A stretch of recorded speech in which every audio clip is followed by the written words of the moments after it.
Where I grew up was the land of the Beach Boys. Beach party bingo movies, surfing, playing beach volleyball from sunup to sundown. But the sun was the name of the game. And with sun, you have heat. And there was nothing more refreshing coming off the beach than having a date shake. We had places called date shacks, and one of them is still around to this day and has been there for decades.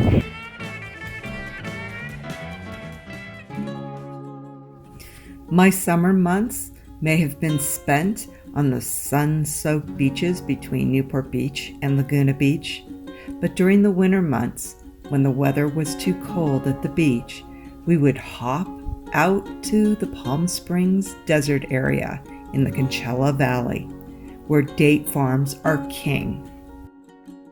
There are a few date shake stops in the Coachella Valley that are always on a Southern California locals list. And two of these are Shields or Hadley's, just outside of Palm Springs. For hundreds of years, dates mixed with sheep milk has been known as an Arabic drink. So how did this similar drink become a drink of the Southern California natives?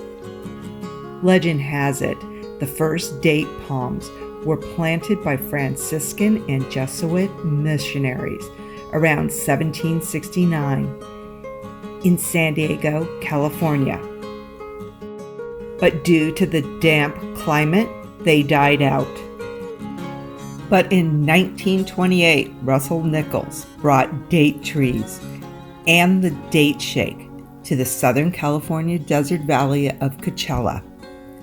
He opened a roadside shack that offered malts and milkshakes with these dates, and the Southern California date shake was born.